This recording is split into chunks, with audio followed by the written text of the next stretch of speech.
A lot of times these DMs that come in, they're DMs, I know I was sliding with them. Yeah. They're kind of like sandwiched, like, ooh, girl, I saw that picture. Like, I'd love to see more of you. You almost feel like, oh, this is a compliment. You have to take a step back and be like, what? It ain't a compliment, you know?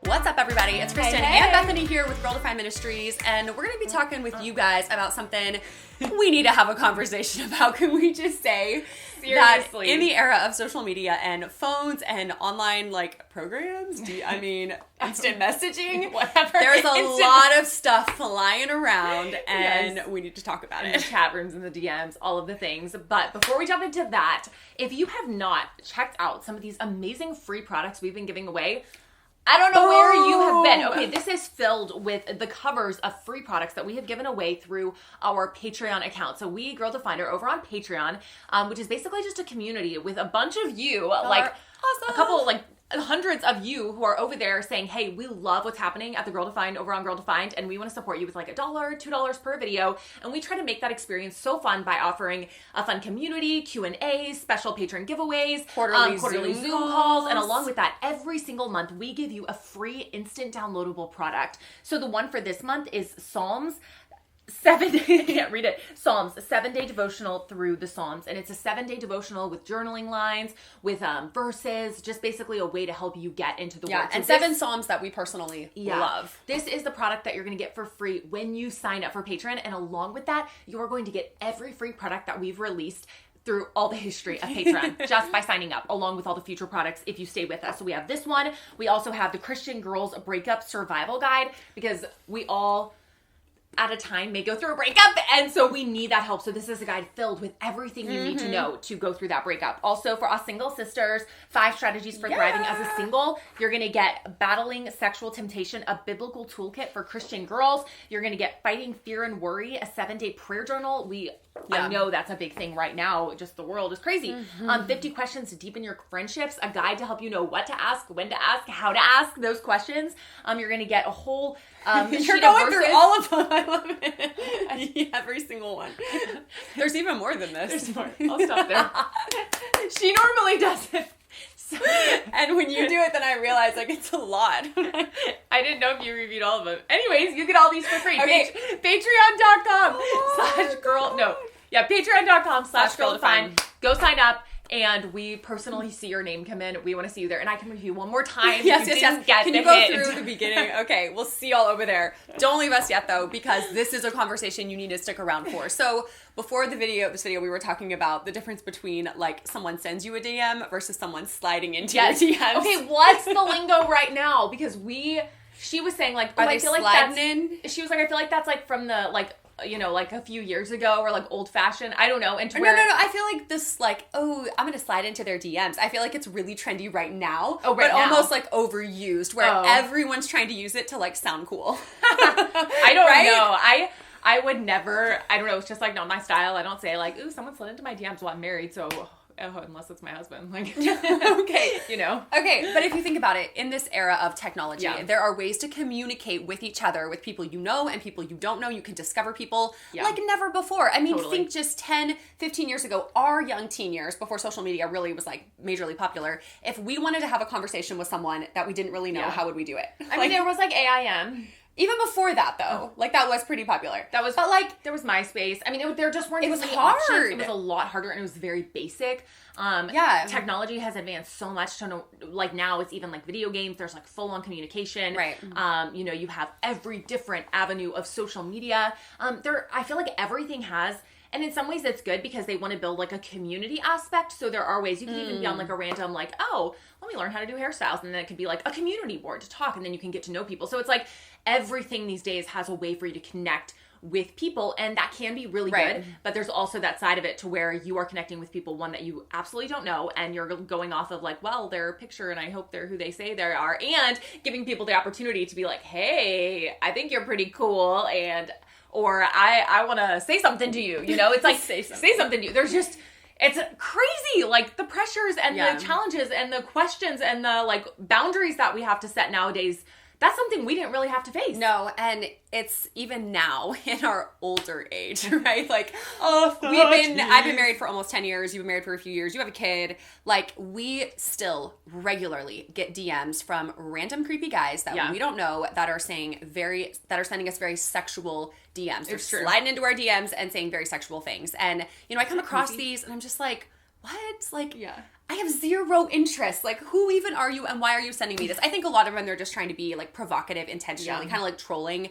But that's, like, a reality that I think most of us are facing. Yeah. And so if you're like, I get these DMs from guys I know and then guys I don't know, what do I do with these? Like, they're very sexual, they're very provocative, they're, inappropriate, but what do I respond? Do I block? Like, what do I do? Well, I think the hard part about it is, too, because a lot of times these DMs that come in, they're DMs, I know I was sliding with them. Yeah.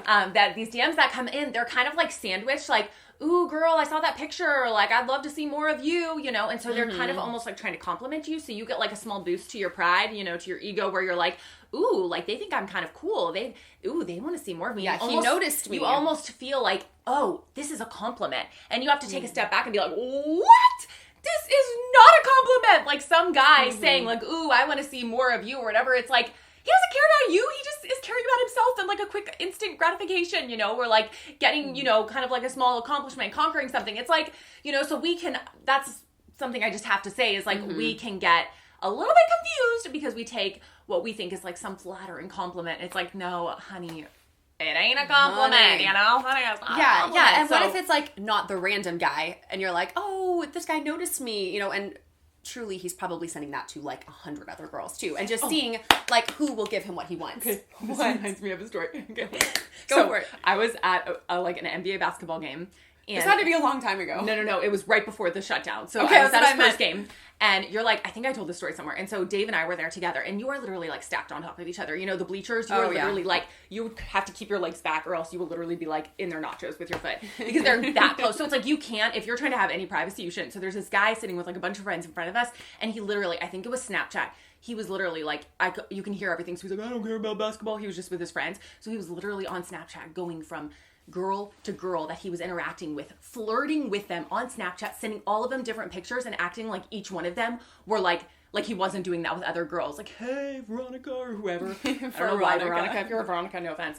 And so it was just such a realization, like, when you're on the other side, you're kind of feeling like, ooh, like, maybe you're doing that with other guys, but you think, ooh, maybe this is exclusive attention. But it was just so shocking. It was like, this is the reality of what happens. Like, okay, let me go to the next one, and see what kind of responses I can get. I was like, so I'm do you have any pride? Like, I'm watching you. Yes, you weren't very into the basketball game, apparently. It was so interesting. I was like, oh my goodness. But it is, I mean, that is truly the reality. So, one, we need to step back and just go, okay, who is this guy? Why is he sending me this? And he's probably sending it to a lot of other girls. This probably isn't some exclusive thing. We'll talk about if it is an exclusive thing. There's problems with that too, right? If you're not married to this guy. So, like, okay, how should you respond? I think in this day and age, because communication is so at our fingertips and it is so acceptable to talk about anything sexual, to ask a random stranger, hey, send me a nude, like, it's just what everyone's doing. It's considered recreational because in a lot of ways. Pornography, masturbation, sexting, that's all very, in our, like, think like Vogue, Teen Vogue, that's all very pushed.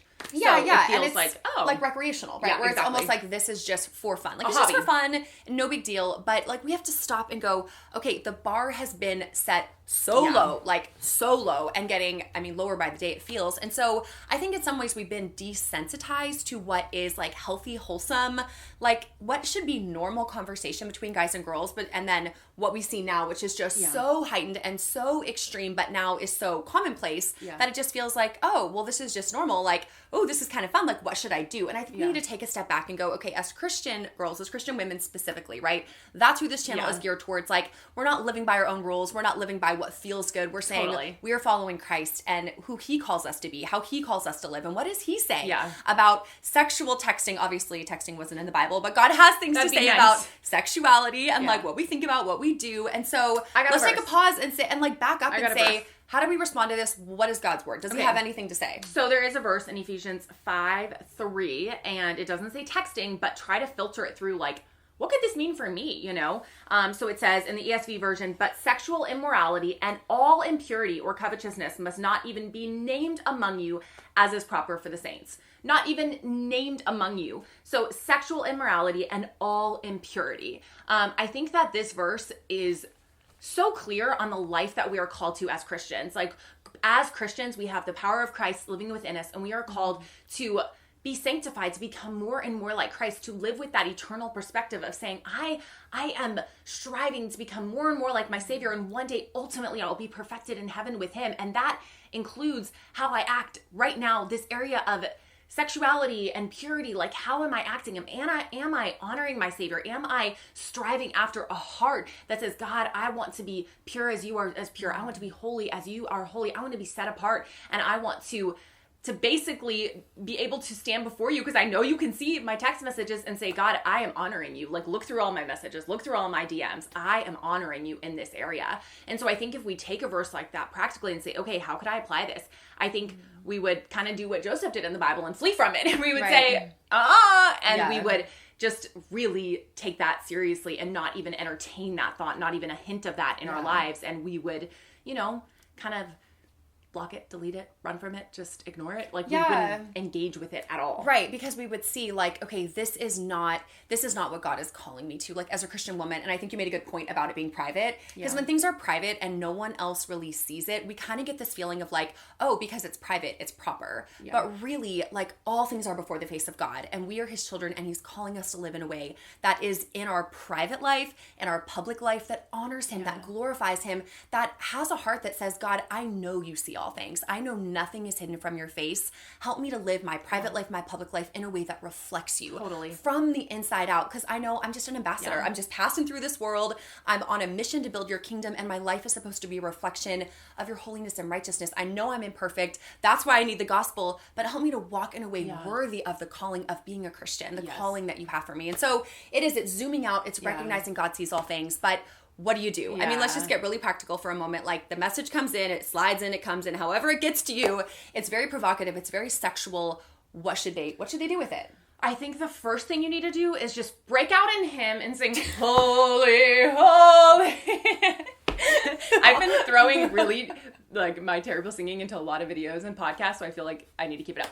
But I like that. Practically, what do we do? Okay, I mean, you joke about the hymns, like, you could sing some Christian songs. But it was just like, you were talking about holy, and I was like, that song came to mind, like, holy. I love that song. I do too. Okay, so practically, I think one, is there a reason that your account is public? Like, if you are, like, is there a reason you're even on that message board? Like, first off, maybe big picture, take a step back and reevaluate, like, where you're engaging, zooming in a little bit. I think that, when you open these messages and you start thinking about them and you let it sit there and you go back and reread it, I think you're just leaving that temptation up for you personally.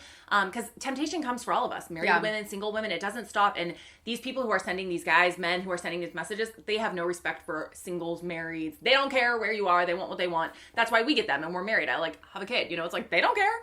And so for both of us, I know we are like quick to block, delete, like anyone, like literally anyone who sends any sort of any sexualized message, like, oh, I want something from you. I literally block so fast, it's not even funny, You don't even respond like, hey, don't send me that. You just I'm not even going to engage in this situation. Zero engagement. And that's honestly, I think, the best thing to do. Do not engage and block immediately. If it's somewhere where you're like, but I'm getting a lot of these messages, like, and you can't block, maybe get out of there, But I think that there should be, I just see no reason for responding. Yeah. And if it's a guy that like, let's say they know him, like he goes to their church, right? And you're like, it's this Christian guy in my youth group and he's sending me this messages. Or like a singles group or, and so like blocking him isn't going to remove him from your life. You're going to see him the next day at church or whatever. I think in that case, like, you need to go to someone like a godly woman that who also knows this guy and say, hey, John has been sending me these messages. I don't want them, but they are tempting. Yeah. Like, can you help me know how to handle this? And maybe that's her, you and her sitting down having a conversation, and maybe she tells a godly guy in the church, and then he approaches John and says, John, what are you doing? Yeah. Like, do not treat your Kristen. Kristen! Her name was Kristen. You're a Christian. That was the loudest scream ever. You're going to break the microphone. Do not treat your Christian sister this way, and a godly man to call this young man to a higher standard and say, stop it. What are you doing? Like, he needs some accountability. What are you doing? Right? And so I think you need to share this with a godly older woman and invite her into the situation. And then I think depending, there's so many variables, right, of how this could happen. You need to have her help you walk through this in a way that's going to be most helpful. So don't just ignore it. I mean, you could, but if it's someone you're seeing all the time, I think engaging a godly woman would be really helpful. We've really got to go because this video has gone on way too long because we can talk like nobody's business. But come hang out with us. Let's talk about this. So at Girl Defined on Instagram is where we keep the conversation going, or on patreon.com/girldefined if you want to become part of our patron family.